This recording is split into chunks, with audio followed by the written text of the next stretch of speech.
నమస్తే, నేను ఆదిత్య. ఈ నెల 15 నాటికి అంటే అక్టోబర్ 15 నాటికి పూర్తి ఇసుక కాన్సెప్ట్ ని అమల్లోకి తేబోతున్నామంటూ గనుల శాఖ మంత్రి కొల్లు రవీందర్ చేసినటువంటి వ్యాఖ్యలు మనం చూసాం. మరి ఈ అంశం గురించి మాట్లాడడానికి ప్రస్తుతం మనతో పాటు స్టూడియోలో ఉన్నారు ప్రముఖ senior journalist and political analyst Durga Vadlamani గారు. మామినాయుడు మన విషయాలు తెలుసుకుందాం. మ్యామ్ నమస్కారం. మ్యామ్, కూటమి అధికారంలోకి రాకముందు చేసినటువంటి ఏవైతే అంశాలు ఉన్నాయో వాటిలో భాగంగా ఉచిత ఇసుక ఈ నెల అక్టోబర్ 15 నాటికి ఇవ్వబోతున్నామంటూ గనుల శాఖ మంత్రి కొల్లు రవీందర్ వ్యాఖ్యలు మనం చూసాం. మరి దీన్ని ఏ విధంగా చూడొచ్చు?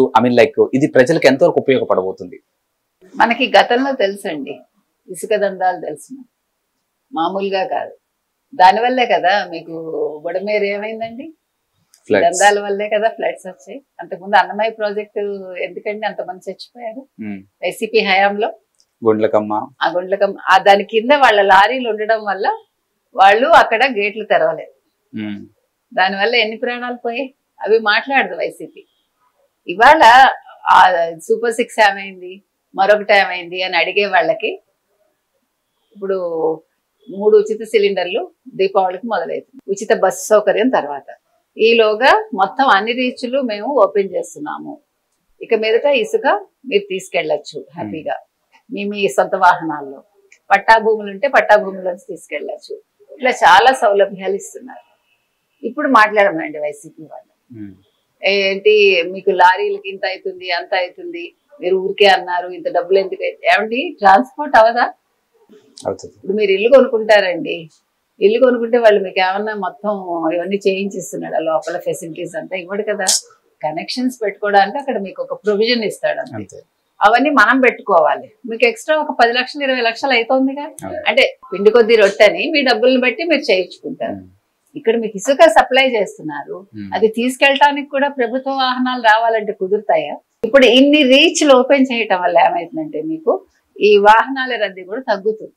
ఇప్పుడు హడావిడిగా తీసుకెళ్ళిపోయి కొంచెమే ఉంటుంది కదా, కొన్ని రీచ్లు అయితే మీకు డిమాండ్ ఎక్కువ. ఇప్పుడు అన్ని ఓపెన్ అయినప్పుడు మీకు ఈ హడావిడి కూడా తగ్గుతుంది. ప్లస్ అది అన్ని ఒకే చోట రాకుండా దానివల్ల ట్రాఫిక్ ఇబ్బంది ఉండదు, వాహనాలకు ఇబ్బంది ఉండదు, తీసుకెళ్లే వాళ్ళకు కూడా సులువుగా ఉంటుంది. సో ఇవాళ మీకు దీనివల్ల ఇంకా ఎన్ని జరుగుతాయంటే, ఇసుక ధరకు అవస్థపడ్డారు ఇంతకాలం. ఇసుక కొంతమంది చేతుల్లో ఉండిపోయి వాళ్ళు కోట్లు సంపాదించుకుని చాలా రకాలు జరిగాయి. ఇసుకలో కూడా మళ్ళా ఈ సముద్రపు ఇసుక కలిపేసి దానివల్ల ఏమవుతుందండి, నిర్మాణాల్లో ఆ గ్రిప్ ఉండదు కదా, ఆ లోపం వస్తుంది. ఆ లోపం వల్ల ఏమవుతుంది, నిర్మాణాలు తొందరగా అంటే కూలిపోయే ప్రమాదం ఉంటుంది. సో అలాంటివి లేకుండా మనకి మంచి ఈ నది ఇసుక అనేది చాలా మంచిది కదా.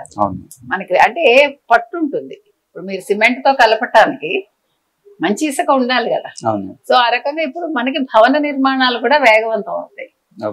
సో దీనివల్ల ఎంతో మందికి ఉపాధి దొరుకుతుంది. అంటే ఒక అంశం వల్ల ఒక అంశాన్ని చుట్టుముట్టి ఇన్ని ఉంటాయి రిలేటెడ్ గా. ఇవాళ మీకు మళ్ళా రియల్ ఎస్టేట్ పెరుగుతుంది, దానివల్ల మళ్ళా భూముల ధరలు పెరుగుతాయి.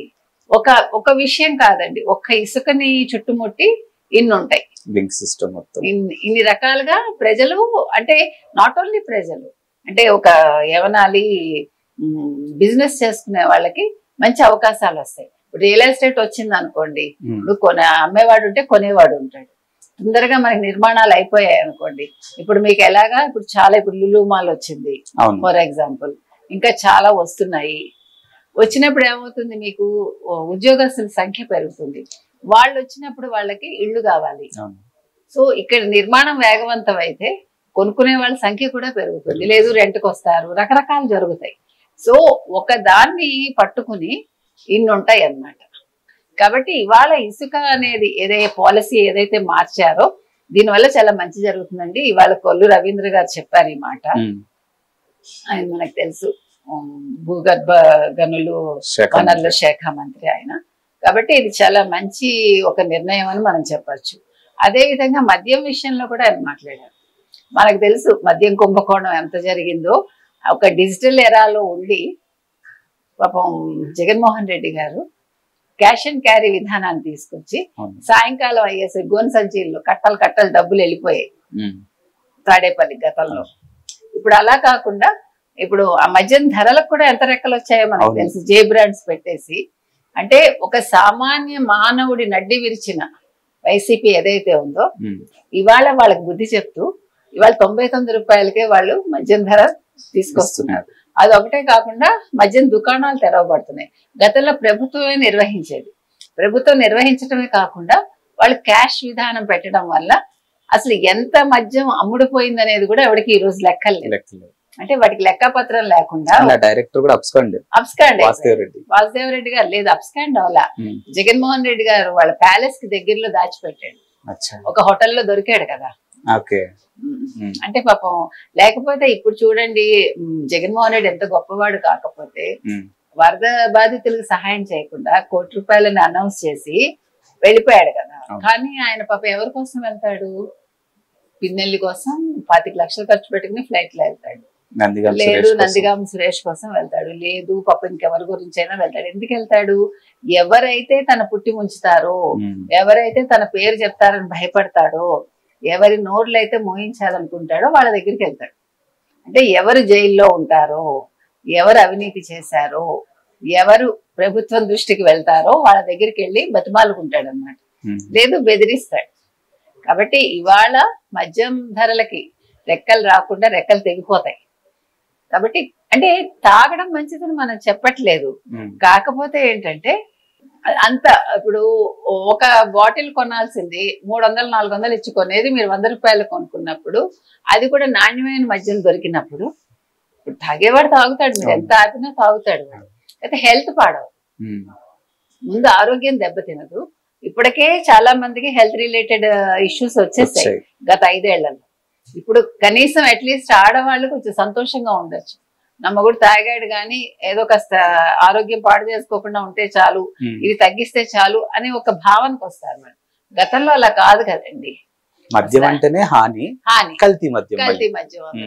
ఇంకా కల్తీ తోటి ఏమైతుంది?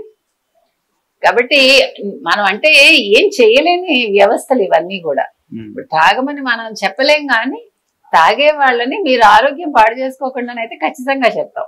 ఎట్ ద సేమ్ టైం మీరు ఏ మందు తీసుకున్నా మంచిది తీసుకోండి అని అంతవరకే మనం చెప్పగలం. మనం తాగమని మనం చెప్పాం. కానీ కొన్ని తప్పదు కాబట్టి మీ ఆరోగ్యాలు చూసుకోండి సుమా అని చెప్తాం. అంతే.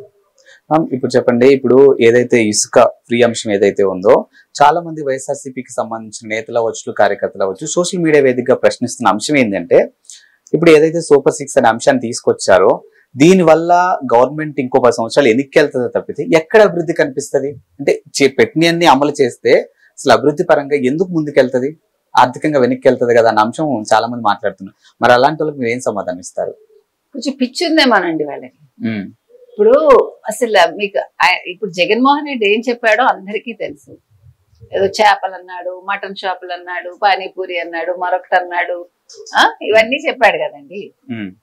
అయితే ఇవాళ మీరు చెప్పిన సూపర్ 6 ఇవ్వటం వల్ల ఏం జరుగుతుంది అని అడుగుతున్నారు. సూపర్ 6 ఇవ్వటం వల్ల రాష్ట్రం వెనకబడదు. మీరు అంటే వాళ్ళ ఉద్దేశం మేము ఇవ్వలేకపోయాము మీరు ఎలా ఇస్తారని. ఇప్పుడు బుద్ధి ఉందే వాళ్ళ కళ్ళకి కనిపిస్తుంది కదా. ఇప్పుడు లులు మాల్ వస్తుంది, ఇప్పుడు కియా వస్తుంది, ఉద్యోగాలు వస్తాయి కదండి. ఒకటి ఇప్పుడు ఇవన్నీ రావడం వల్ల పెట్టుబడులు వస్తాయిగా, ఆర్థికంగా పుంజుకుంటుంది కదా. ఇంకా చాలా మనకి ఐటీ కంపెనీలు వస్తున్నాయిగా. కాబట్టి ఇక్కడ ఆయన చెప్పింది ఏంటి? సంపద అభివృద్ధి చేస్తాను, ఉచితంగా పథకాలు ఇస్తానన్నారు. రెండు జరుగుతున్నాయిగా సైమల్టేనియస్ గా. ఇంకా వైసీపీ వాడు మాట్లాడాడంటే వాడికి బుర్రలేదన్నారు. Thank you.